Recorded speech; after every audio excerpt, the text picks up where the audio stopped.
¿Alguna vez te preguntaste qué es el dolor y por qué lo sentimos? Todos los seres vivos sienten dolor, más precisamente las plantas. ¿Sienten dolor? Es curioso preguntarnos esto porque lo normal sugiere que no. El humano es un ser sensible, pero esta sensibilidad actúa frente a un estímulo. Al no ver a las plantas llorar o retorcerse, lo lógico es que pensemos que no sufren. Pero, ¿esto es así realmente? Esto mismo se preguntó Cliff Baxter, un agente especializado en interrogatorios. Él estaba acostumbrado a todo tipo de prácticas, tenía mucha experiencia con el detector de mentiras. Un día que no estaba trabajando, presa del aburrimiento, decidió conectar una rama a los electrodos del detector de mentiras. Era un simple juego, pero él no sabía lo que estaba por descubrir. Al estar la planta conectada, él la regó. En ese momento, el detector de mentiras empezó a enviar señales cuyas características se interpretan durante los interrogatorios como indicativo de bienestar o satisfacción. Tras esta primera supuesta reacción, decidió seguir curioseando y quemó la planta. En ese instante, el polígrafo emitió otra señal, esta vez diferente a la primera y mucho más poderosa. Se trataba de un indicativo que en los humanos equivalía al dolor. De esta forma accidental, Baxter acababa de efectuar lo que parecía ser un descubrimiento sin igual. Estos primeros indicios señalaban que las plantas son capaces de experimentar sensaciones. Y no solo eso, sino que también estas sensaciones podían medirse y cuantificarse del mismo modo que con los humanos. A partir de este momento, el investigador comenzó a efectuar experimentos cuyos resultados fueron totalmente apasionantes. En primer lugar, repitió la experiencia en diversas situaciones. Desde los primeros ensayos, comprobó que efectivamente aquellas reacciones en las plantas conectadas a los electrodos se repetían. Los experimentos que realizó fueron cada vez más complejos. Uno de ellos intentaba discernir si las plantas eran capaces de manifestar memoria. Para el ensayo se sirvió de la colaboración de 6 estudiantes.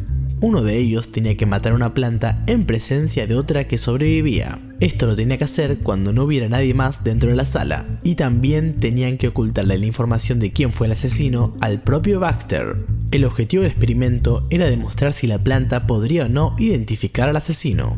Lo que tenían que hacer era entrar de uno en uno en la sala donde se efectuó el experimento, algo similar a una rueda de identificación. Por supuesto, antes de realizarse, se conectó la planta superviviente a una máquina de la verdad. Los sospechosos fueron entrando a la habitación de uno en uno, mientras Baxter observaba detenidamente las mediciones. Cuando el culpable entró en la sala, la máquina comenzó a mostrar una serie de trazos enloquecidos. En cierto modo, había logrado identificar al criminal. Baxter hizo también otro tipo de pruebas. Dedujo que cuando una planta se le cortaba una parte, esta mostraba señales de dolor. Del mismo modo, quiso estudiar cómo reaccionaban las plantas al ataque de crustáceos. Según los resultados, al principio el polígrafo mostraba líneas asociadas al dolor, pero cuando los ataques se hacían repetidos, estas líneas desaparecían y los ataques ya no provocaban sensación en las plantas.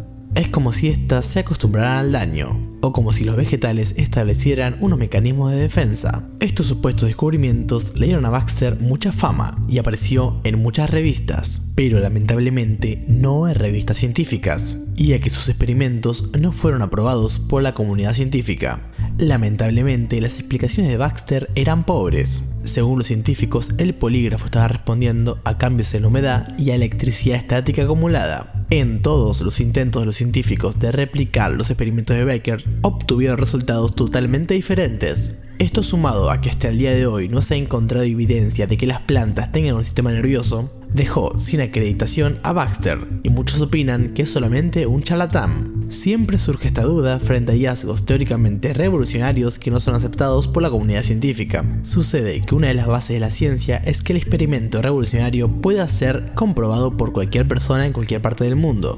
Tiene que poder ser un experimento que cualquier persona pueda hacer y que obtenga los mismos resultados. Pero al fin y al cabo, la duda siempre está. Es muy habitual que se use el argumento de ser incomprendido por la ciencia para darle veracidad a ciertos experimentos en realidad falsos. Esto se utiliza mucho en, por ejemplo, falsos documentales. La realidad es que la gran mayoría de los avances teóricamente revolucionarios que no son aceptados por la comunidad científica terminan siendo falsos. Aunque esto de las plantas nos dirige a un cierto dilema. ¿Qué pasaría si efectivamente las plantas sintieran dolor? Es decir, muchísimas personas en el mundo están en contra de comer animales porque estos sufren. Pero si se descubre que las plantas también sufren, ¿qué habría que hacer?